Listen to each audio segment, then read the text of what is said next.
मेरे पास आपके लिए बोलने के लिए मेरे पास कुछ नहीं है। पुलिस ने कहा है कि कार्रवाई की जानी चाहिए, आप सजा के हकदार हैं। मेरे पास आपके लिए कुछ मसाला नहीं है ये कोर्ट में। क्या आप अब इस्तीफा देंगे? क्यों दे इस्तीफा? इस्तीफा नहीं देंगे? क्यों दे इस्तीफा? इस्तीफा किस बात की मांग रहे हैं आप? 6 आपके खिलाफ, आप इस तरह से कैसे बात कर सकते हैं? 6 आपके इसमें किया गया।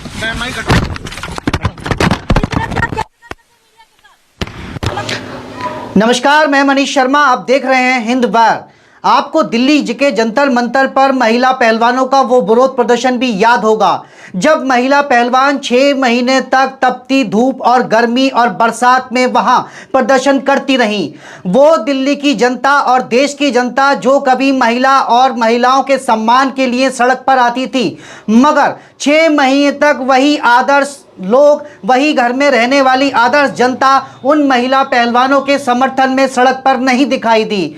नतीजा, वो महिला पहलवानों का हौसला तो नहीं टूटा, मगर कहते हैं कि सत्ता में वो ताकत होती है जो किसी के भी हौसले पस्त करने के लिए काफ़ी होती है। वही उन महिला पहलवानों के साथ भी हुआ। सोशल मीडिया पर जाति बनाम जाति पूरा मामला वो महिला पहलवान झेलती रहीं। अंततः इस पूरे प्रकरण को 2 जातियों में बांट दिया गया। जाट वर्सेस ठाकुर इस पूरे मामले को दिखा दिया गया।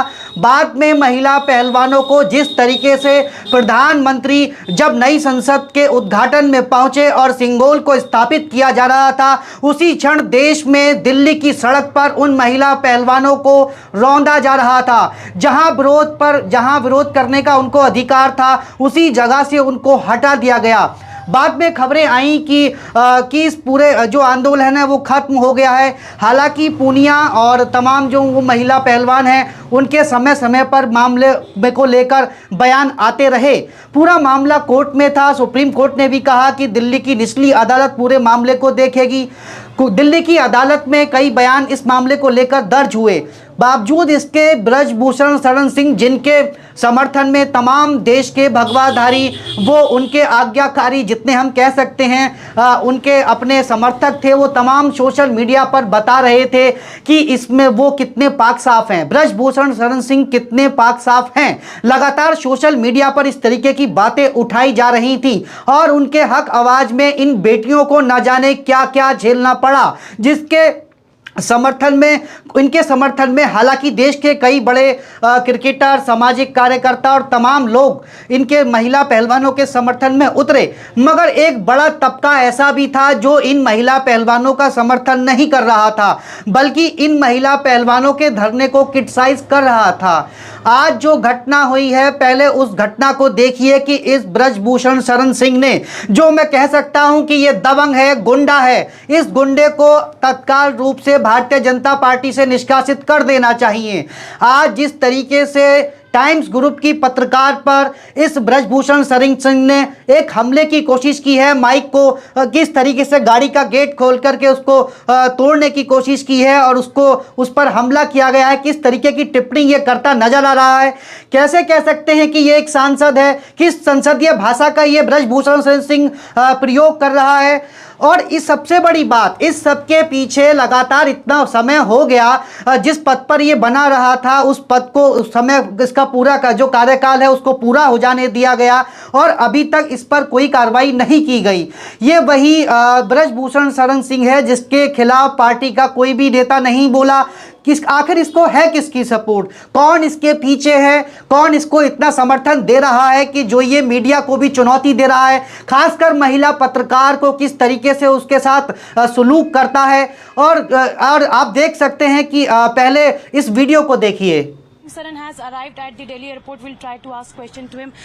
सिंह जी, आप क्या कहना चाहेंगे? मेरे पास आपके खिलाफ अब चार्जशीट दायर हो गई। चार्जशीट में कई सारी चीजें सामने आ रही हैं, 354 AD सब कुछ मेरे खिलाफ मेरे पास आपके लिए बोलने के लिए मेरे पास कुछ नहीं है। पुलिस ने कहा है कि कार्रवाई की जानी चाहिए, आप सजा के हकदार हैं। मेरे पास आपके लिए कुछ मसाला नहीं है। प्रियंका गांधी कह रही हैं कि आपको पार्टी निष्कासित क्यों नहीं कर रही है?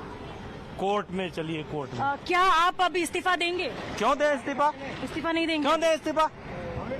Is the Brish Bhushan Saran Singh, the BJP MP, who is accused of the alleged sexual harassment charges by the top wrestlers of the country, behaves in this manner. When we try to ask the question, we try to ask him that why is he not resigning. We try to ask him that on what moral grounds he is still on the sitting position as an MP. We try to ask him that how will he put forward his point of view on July 18 when court has summoned him. Well, nothing justifies this behavior on part of Brij Bhushan Sharan Singh. I'm being joined by Badhav and Karishma. But before that and before going across to Rishabh as well, I want to quickly bring in Tetri. Tetri, you confronted Brij Bhushan Sharan Singh. You, in fact, put out pointed questions to him, and that's the kind of behavior he resorted to. First up, please put these statements in perspective for our viewers and why these questions are so very important, which were asked to him, and the kind of arrogance really that has been caught on cameras, Tetri. Well, it took off from the Lucknow airport, the charge sheet, because the serious charges are 354A, 354D and 354 itself. That could also result into, if convicted in charges, he misbehaved.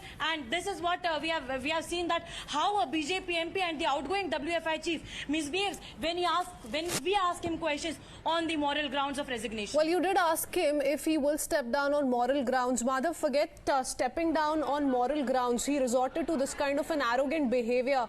Absolutely bizarre. He remained defiant all throughout and misbehaved with the entire crew.